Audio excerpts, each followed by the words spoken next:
Heavy is the head that has to manage all of this. Hey everyone, welcome back to my channel. We're now incentivized to buy what we already buy. Fumbling through college had me building. I also got some done on the other side. And that was right around, I would say, May, maybe, right before renewing the lease for this property. Welcome to the channel, Martha. Thank you for having me here. Oh, I was going to say, I am getting up there and age, I'll tell you what. Bills paid by other people, life was never this good. I had to step back, knowing that it's... It is so easy to win in America today because there's so many people that lack preparation. Because you're so busy thinking that your purpose is chasing women, your purpose is starting a business that, you had no idea how to scale. Now, people can fail, and try again and learn from their mistakes and get better. And I applaud those who try to succeed because the biggest thing to do is take the first step, right? So, for example, if you want to start a restaurant business, you don't know your P&Ls, your profit and loss statements. You don't understand how to scale. You don't understand the type of staff because labor will be your most expensive cost, right? Even more expensive than food costs. And then you don't understand all these things. You start to put away money here, put money there, and you don't realize that you're not putting enough away, and then boom, the whole business crumbles and collapses because you did not analyze what this business would take and entail. A lot of you already know that I wanted to open up a Dairy Queen's. I was just working at one a few years back, and I said, you know what, let me open up a Dairy Queen. They had one selling for $300,000. That included the mortgage on the property itself. The drive-through was horrible. It was not on a highway. I knew that traffic would be abysmal. All right. And then I was going to have to learn who their carrier was so that I can get food at a cheaper cost. I had a connection. I knew an owner of another Dairy Queen that I could reach out to. His name is Ryan. And I worked for Ryan. And Ryan and his father were very, very good to me.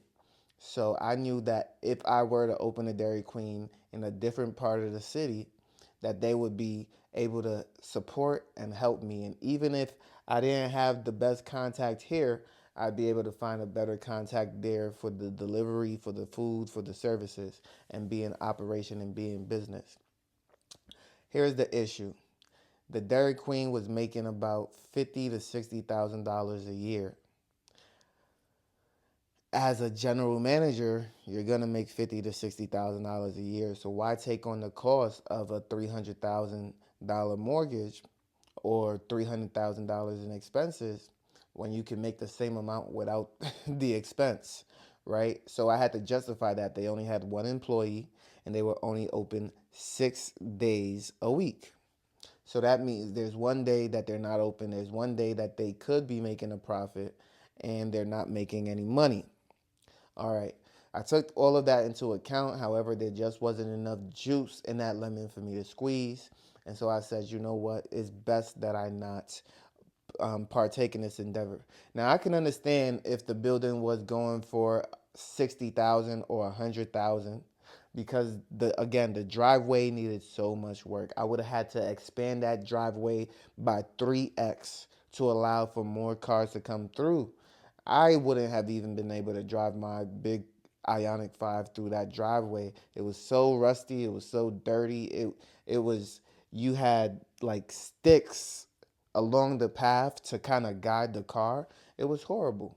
And I knew I would have to put at least $12,000 into that driveway on top of the $300,000 mortgage. So I say all that to say you have to not only be able to analyze, but you have to be able to prepare. Could I have taken on this endeavor? Sure. Could I have been able to stay afloat? Sure. But would I have earned more money than I could just working at a regular job? No. And it's not every single business that you get into that should be profitable from day one. Absolutely not. A lot of businesses take time to scale, and having a brick and mortar location, a actual storefront, would be leaps above where most people start at. And I understood that. But I also understood that the location is everything. And being in real estate, I knew better than to go into a location that was absolutely destitute, like absolutely destined to fail, right? It would have been better if it wasn't a Dairy Queen and it was an African restaurant just based on the demographic of the neighborhood. That would have been more successful for me. But the parking lot, the drive-through, it just didn't have the adequate space that I would need in order to really, show community and show what I really wanted to show. Now, I say all that to say is we talk about preparation all the time, but people will get distracted in a full sense of purpose. Like I said, there's a lot of people who will chase women instead of chasing, what they're supposed to be chasing purpose, chasing legacy, chasing things that will actually uplift them. There are people who chase money, but all in the wrong ways. They want to scam. They want to do all these things as fast money. Why? Because, the government is printing money every day. The Fed is printing money, monetary easing, all that stuff. Why work for something when it's just being printed, when it's just being put in the air, right? Why work for something when Nancy Pelosi can just go into the stock market and print 30 million just like that and not go to jail for it? I completely understand why a lot of people would feel some type of way about having to go up every single day and get it 5 days a week, 6 days a week, 7 days a week. Why not depend on the government? Why not be on government assistance, food stamps, Section 8, all these things where you can drive a luxury car, pop out 10 babies, and get $6,000 in taxes for each and every single one of those children?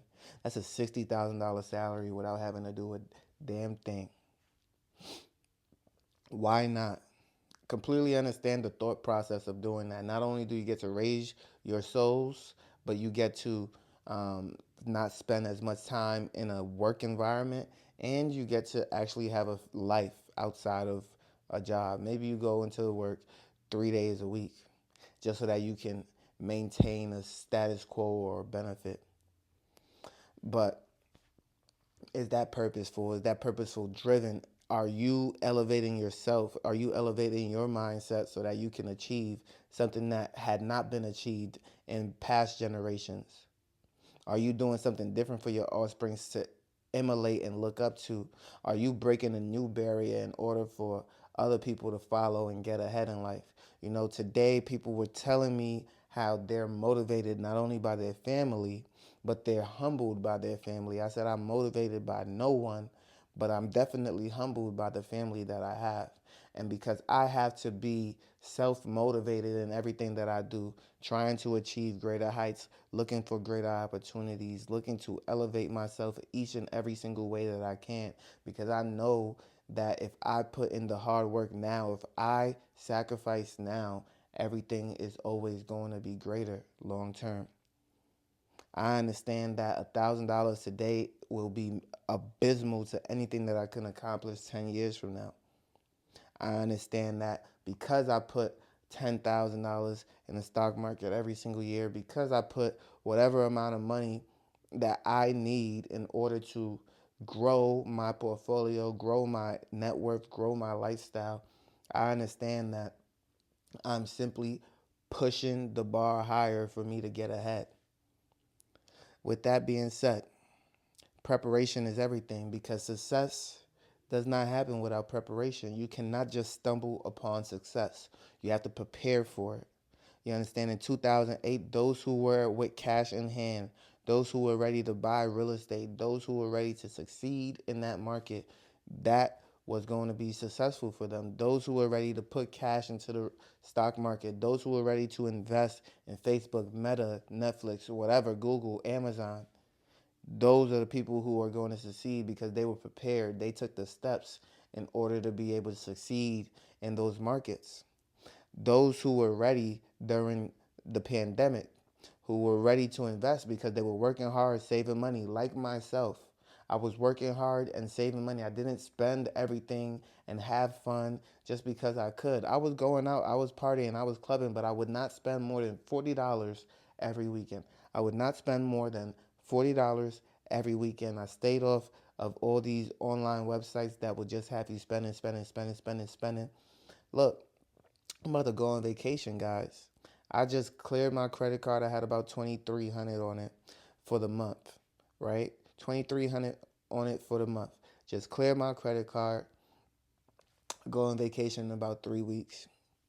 And so I'm over here like, yeah, I'll still go out, I'll still buy food, but I'm gonna cut back a little bit. I already bought all the stuff I wanted on Amazon. I already bought all the stuff I wanted on Temu or Shein or whatever websites you guys shop at, right?